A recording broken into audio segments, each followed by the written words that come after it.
I think you're doing a great job, Governor. I mean, I honestly do, and I think that anyone that really takes a look at the job that you've done has to see what you've done, and it's not always been easy. Let me throw a couple of quick... I'll throw some quick words out here. You give me the first thing that comes to your head.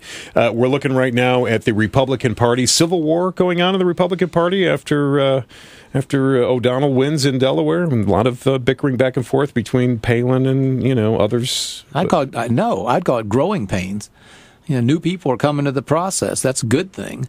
If the party I identify with is going to ever be entrusted with leadership again, in my opinion, it's going to have to grow. It's going to have to find a way to reach out to people who haven't supported it recently, and probably in more than one direction. No, I'd say that's what's going on. It's perfectly natural, and nothing wrong with competition.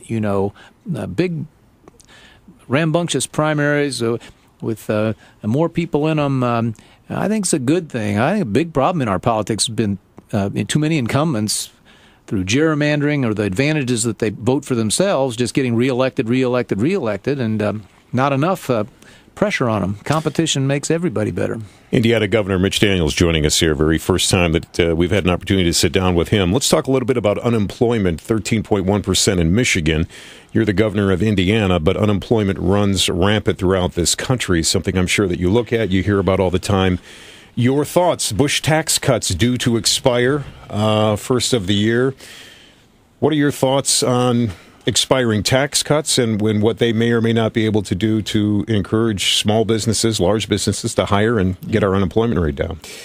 Yeah, I think we had to stop talking about it in terms of cuts expiring. What the Congress, the president have to decide is, do they want a large tax increase right now in the middle of a bad recession? I think it's a very bad idea to raise any taxes on anybody. You're quite right, Mark, that a big piece of these taxes, if they do go up, will fall on small businesses, which use the individual income tax as their tax-paying vehicle. And the LLCs, the S corps, right? Yeah, partnerships, and so I think that. At some other, in a more normal economic time, this might be a little more debatable. But right now, it seems like a terrible time. By the way, a number of Democrats are coming to the same conclusion. Right. I even saw Senator Bayh say it the other day. So, I wrote another piece in the Wall Street Journal just last week, and suggesting that if you just look at the arithmetic, let's forget the politics or the philosophy for a minute. If you just look at the arithmetic of the debt that's already weighing on this country and that's being piled up at the most terrifying rate in our history, we're going to have to do a lot of things very boldly to prevent this nation from going bankrupt. And one of them is going to have to be, part of the answer has got to be, sustained, strong, booming, really, economic growth. And so I wish Washington would quit doing things or threatening things that would reduce growth in jobs and start encouraging the private sector, which is where the bills get paid, to grow. The question one on the November ballot, the November 2nd ballot, I saw yesterday you did a rally. A lot of people out trying to get people to become aware of what question one will be. Let's talk a little bit about that. It is the Indiana Property Tax Cap Amendment. What we're trying to do is to make this a constitutional amendment so that it is written in stone. Couldn't agree with you more. But the question I guess I would have for you and others might have is if we put a cap on property taxes as they exist in the state of Indiana, how then do you propose that we pay for schools, that we pay for some of the things that those property taxes are going for right now? Well, of course, the one of the major ways that we brought about a one-third reduction in property taxes, biggest tax cut in state history, was we moved entirely to the state level the cost of operating schools. Your property taxes don't pay a penny these days for a teacher's salary or any of these things. Sometimes people mix it up. Maybe sometimes they want to mislead their fellow citizens, but all that's paid for by your state sales tax, income taxes, corporate taxes, all of that. It's not on the property tax at all anymore. And the reason that question one's so important is that having achieved this reduction, the worst thing that could happen now is to let it all be taken away. And we said when we launched into this program in 2007, we wanted the reductions to be meaningful and lasting. We've seen some reductions in the past in Indiana, and a little while later, property taxes were right back at or beyond where they were before. This time, we want them to be lasting. That's why a yes on one vote. Would communities be able to come back and put something on the ballot? Would they be able to Yes. to put? They would be able to put some kind of ballot issue on where they could raise their property taxes if they chose to. Absolutely, they can. This is a very important point you're raising. We recognized putting the bill together the need for flexibility. There are different conditions in different places. Needs could arise in one county, one school district, or city that were very unique. And so, absolutely, and we've had 30, 40 of these referenda already. Mm-hmm. The law is completely flexible in allowing a locality or a school district to go beyond the caps. The difference now, though, is they've got to go get the taxpayers' permission. In the past, they just ran up your rate and told you to like it. And now they have to go make a case. And let me tell you something I find very encouraging. Even in these difficult times, a little more than half of the referenda to date have passed. So when a school district or a community went out and said, we've got to, here's what you'll get for your money, here's why we think it's reasonable to go a little above the cap, 1.1, 1.2%, whatever. Mm-hmm. Hoosiers have a lot of common sense. If you make a good case to them, they'll go along. But now you have to ask their permission, and I think that was a really important reform. Governor, it's a pleasure to have you here. I have a couple of more topics I just want to throw out and get your thoughts on. Healthcare reform, as it affects Hoosiers in this state. You know, we're in a period of people, finding out what their insurance costs are going to be, open enrollment for many people, for many businesses. And what we're finding is that many businesses are passing along the costs that they now feel from this administration through healthcare reform. A lot of people think, none of this starts until 2014. Well, that's not true.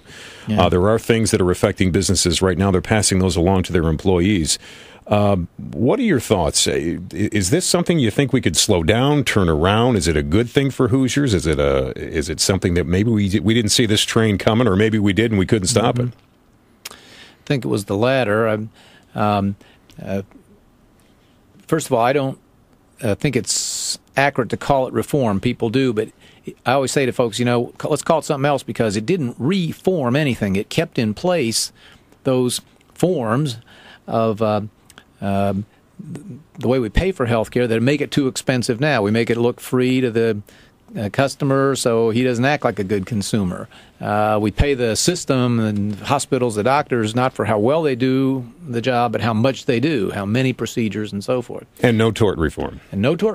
So you kept all those things and just made them bigger. So no surprise that we're already finding out, just as many predicted ahead of time, that it's going to cost the federal government much more, not less. It's going to raise premiums, not lower them. A lot of people are going to lose the health care they have, starting with a lot of seniors in Medicare Advantage plans very soon. And you're quite right. The bad consequences are not going to wait for 2014. A lot of these mandates are coming into the law right now and already pushing up health care costs. So can this, I think, very sad mistake be corrected? We better hope so. And clearly a big majority of the public would like to see this thing revisited. Nobody that I know denies or disagrees that we needed substantial change in the healthcare system and the payment system we'd stumbled into. But what about tort reform? You may have noticed that's something that I mean, that to me, when you refuse to discuss tort reform in the healthcare business, then you do not want to change the way we have done business in America with healthcare. That's right. It's very sad that an incredibly powerful lobby aligned with the party in power has been able to protect this completely irrational system. There's no question about it. Ask any doctor if they don't do all kinds of things just to protect themselves against a lawsuit or to be able to defend themselves if a lawsuit comes. It's a huge driver of healthcare costing too much. But by the way, Mark, welcome to Indiana.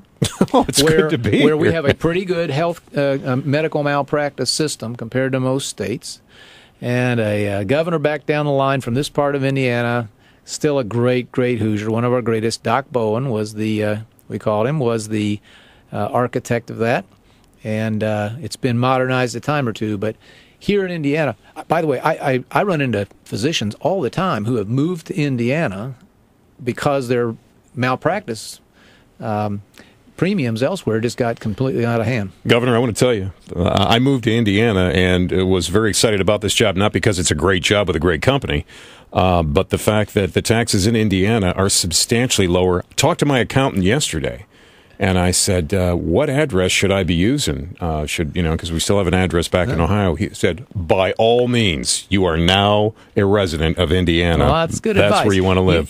This is very relevant to our biggest concern right now, which is jobs in this state. Again, I just came from our quarterly board meeting. I moved them around the state. I want them to see all the different economies that make up Indiana. We were here in South Bend.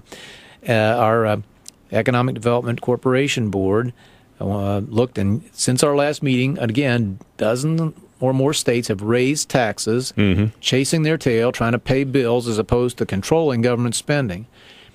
And every time another state raises taxes, makes it more expensive to hire the next person, Indiana gets a little bit more competitive. And that's why we're so determined to keep spending under control, keep taxes low, and if possible, even widen our competitive edge versus, for instance, Ohio. Well, you got me.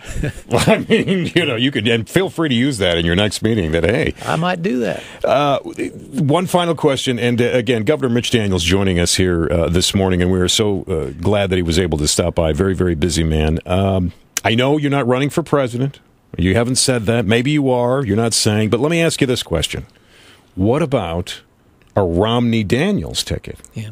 Did anybody ever? That's been tossed around too. You don't want the number 2 job?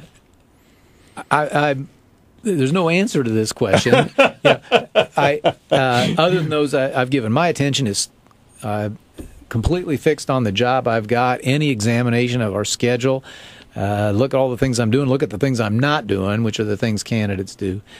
We've got we do feel that things here are going better than most states, but they're not going really well anywhere. We've got our hands full. I'm completely absorbed in what I'm doing. Plus, got very high hopes that the door will be open after the next the upcoming election to some more major reforms. And I'm very hopeful that the next General Assembly will be another surge forward of positive change for our state in education and local government and inside state government, making it more effective and more better servant to people. So that's where all my activity and tension is, and these questions, if anybody's still interested in them in several months, they can ask them then. Thank you very much. Governor Mitch Daniels joining us here today. I appreciate you taking the time. The best of luck to you, and again, it is great to be a resident of your great state. It is great to be a Hoosier. I'm not sure if I have to go through any kind of initiation process, but if I do, I'm willing to do whatever it takes. No, consider yourself naturalized, and we are proud to have you. Thank you very much. Governor Mitch Daniels, thank you, sir.